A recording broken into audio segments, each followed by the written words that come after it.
Parking ವಿಚಾರಕ್ಕೇನೆ ಕೈ ಮುಖಂಡನ ಅಳಿಯ ಮತ್ತು ಸ್ಥಳೀಯರ ನಡುವೆ ದೊಡ್ಡ ಮಟ್ಟದ ಕಿರಿಕ ಆಗಿದೆ. ಬರೀ ಒಂದು ಸಣ್ಣ ಪಾರ್ಕಿಂಗ್ ವಿಚಾರಕ್ಕಾಗಿ ಕಾರ್ ಪಾರ್ಕಿಂಗ್ ಮಾಡುವಾಗ ಆ ಒಂದು ವಿಚಾರದಲ್ಲಿ ಗಲಾಟೆ ಆಗಿದೆ, ಮಾತಿಗೆ ಮಾತು ಬೆಳೆದಿದೆ, ಕಿರಿಕ ಆಗೋಗಿದೆ. ಕೈ ಮುಖಂಡನ ಅಳಿಯ ಮತ್ತು ಅಲ್ಲಿರುವಂತಹ ಕೆಲ ಸ್ಥಳೀಯರು ಇರ್ತಾರೆ, ಏನು ಯುವಕರು, ಅವ್ರ ಮಧ್ಯೆ ಕಿರಿಕ ಆಗಿರುವಂಥದ್ದು.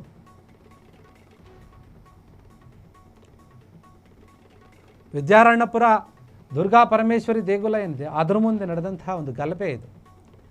ಯಲಹಂಕ ಕ್ಷೇತ್ರದ ಕಾಂಗ್ರೆಸ್ ಮುಖಂಡ ಕೇಶವರಾಜಣ್ಣ ಅಳಿಯನಿಂದ ಕೃತ್ಯ ನಡೆದಿದೆ. ಹೊಸದಾಗಿ ಖರೀದಿಸಿದಂತಹ BMW ಕಾರಿಗೆ ಪೂಜೆ ಮಾಡಿಸ್ತಾ ಇರ್ತಾರೆ. ದೇಗುಲದ ಪಕ್ಕ ಇದ್ದಂತಹ ಮನೆ ಮುಂದೆ ಕಾರನ್ನು ಪಾರ್ಕ್ ಮಾಡಿರ್ತಾರೆ. ಆ ಘಟನೆ ಆಗಿದೆ ಇದು.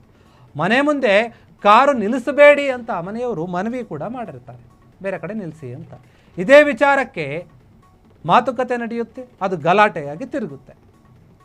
ನಾನು ಯಾರು ಗೊತ್ತಾ ಅಂತ ಹೇಳಿ ಆ ಯುವಕ ದರ್ಪದಿಂದ ಮಾತನಾಡಿದ್ದಾರೆ. ಯಾಕಂದರೆ ಮುಖಂಡನ ಅಳಿಯ ಅಲ್ವಾ, ಇರುತ್ತೆ ದರ್ಪ. ಗಲಾಟೆ ಜೋರಾಗ್ತಿದ್ದಂತೆ ಆ ಯುವಕ ದೇಗುಲದ ಒಳಗೆ ಓಡೋಗಿದ್ದಾನೆ.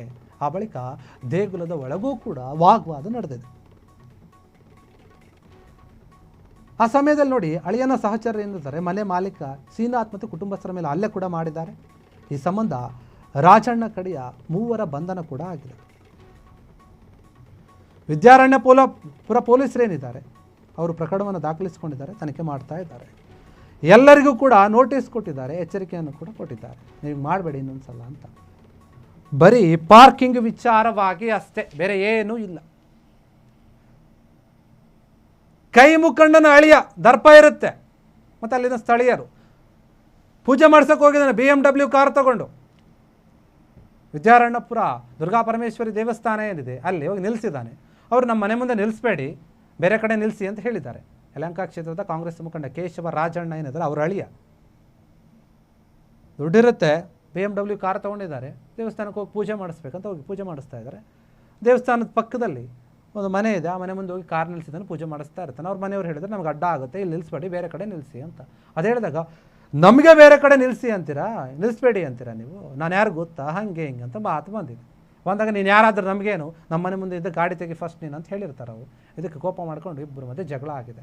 ನಾನು ಯಾರು ಗೊತ್ತಾ, ಹಾಗೆ ಹಿಂಗೆ ಅಂತ ಡೈಲಾಗ್ಗಳನ್ನು ಹೊಡೆದಿರ್ತಾರೆ. ಗಲಾಟೆ ಜೋರಾಗ್ಬಿಟ್ಟಿದೆ. ಆವಾಗ ದೇವಸ್ಥಾನದ ಒಳಗೆ ಓಡೋಗಿದ್ದಾರೆ ಕೆಲವರು. ಅದಾದಮೇಲೆ ದೇವಸ್ಥಾನದಲ್ಲೂ ಕೂಡ ಇವರು ಗಲಾಟೆ ಮಾಡ್ಕೊಂಡಿದ್ದಾರೆ, ಮಾತಾಡ್ಕೊಂಡಿದ್ದಾರೆ. ಆಮೇಲೆ ಈ ಮುಖಂಡ ಅಳಿಯರ ಕೆಲವೊಂದು ಹಿಂದೆ ಇರ್ತಾರಲ್ಲ ಅವರು ಮಾಲೀಕರು ಶ್ರೀನಾಥ್ ಅವರು, ಅವ್ರ ಕಡೆಯವ್ರಿಗೆ ಹೊಡೆದಿದ್ದಾರಂತೆ. ಇದೇ ಸಂಬಂಧ ರಾಜಣ್ಣನ 3 ಕಡೆಯವರು ಯುವಕರ ಮೇಲೆ ಕೇಸ್ ದಾಖಲಾಗಿದೆ. ವಿದ್ಯಾರಣ್ಯಪುರ ಪೊಲೀಸರಿಂದ ಕೇಸ್ ಆಗಿರುವಂಥದ್ದು. ಅವರು ನೋಟಿಸ್ ಕೂಡ ಕೊಟ್ಟಿದ್ದಾರೆ, ಎಚ್ಚರಿಕೆಯನ್ನು ಕೊಟ್ಟಿದ್ದಾರೆ. ಇನ್ನು ಮುಂದೆ ಹೀಗೆಲ್ಲ ಮಾಡ್ಕೊಳ್ಳೋಕೆ ಹೋಗಬೇಡಿ, ಹುಷಾರಾಗಿಲ್ಲ ಅಂದರೆ ಕೇಸ್ ಹಾಕ್ತೀವಿ, ಒಳಗಾಗ್ತೀವಿ ಅಂತ ಹೇಳಿರುವಂಥದ್ದು. ಕೈ ಮುಖಂಡನ ಅಳಿಯ ಆದರೆ ಈ ರೀತಿ ನಡ್ಕೊಳ್ಳೋದು ನಾವು ನೋಡಿದ್ದೀವಿ. ಕಾಂಗ್ರೆಸ್ನ ನಾಯಕರು ಯಾಕೆ ಅಥವಾ ಅವ್ರ ಬೆಂಬಲಿಗರು ಯಾಕೆ ಹಿಂಗೆ ನಡ್ಕೊಳ್ತಾ ಇದ್ದಾರೆ, ಎಲ್ಲರೂ ಅಲ್ಲ. ನೋಡಿದ್ದೀವಿ ರಾಜೀವ್ ಗೌಡ ಒಂದು ಹೆಂಗೆ ನಡ್ಕೊಂಡ ಅಂತ. ಅದೇ ಒಂದು ಬೆಸ್ಟ್ ಎಕ್ಸಾಂಪಲ್. ದಿಮಾಕ್ನಿಂದ ನಡ್ಕೊಳ್ಳೋದಲ್ಲ. ಅಧಿಕಾರ ಇದೆ, ದುಡ್ಡಿದೆ, ಅಥವಾ ನಮಗೆ ಸಪೋರ್ಟಿವ್ ಆಗಿ ಜನ ಇದ್ದಾರೆ, ನಾವು ಕಾಂಗ್ರೆಸ್ನವರು, BJPಯವರು, MLA ಕಡೆಯವರು, MP ಕಡೆಯವರು, ಕಾರ್ಪೊರೇಟ್ ಕಡೆಯವರು, ಅಥವಾ ಅಧಿಕಾರಿಯ ಕಡೆಯವರು ಅಂಥೇಳಿ ದಿಮಾಕ್ ತೋರಿಸಿದ್ರೆ ಹೆಂಗೆ ಸಾರ್ವಜನಿಕರು ಹತ್ರ ಅವ್ರ ಮನೆ ಮುಂದೆ ಹೋಗಿ ಅವ್ರ ಮನೆ ಮುಂದೆ ಗಾಡಿ ನಿಲ್ಲಿಸಿ ಅವ್ರನ್ನೇ ಬೈದು ಅವ್ರನ್ನೇ ಹೊಡಿತೀರಾ ಅಂತಂದರೆ ಅವ್ರು ಹೆಂಗೆ ಸುಮ್ಮನೆ ಇರ್ತಾರೆ? ಹೌದು, ಅವರು ಕೂಡ ನೀನು ಯಾರಾದ್ರೆ ಏನಯ್ಯ ಫಸ್ಟ್ ಗಾಡಿ ತೆಗಿ ನಮ್ಮ ಮನೆ ಮುಂದೆ ಅಂತ ಹೇಳ್ತಾರೆ.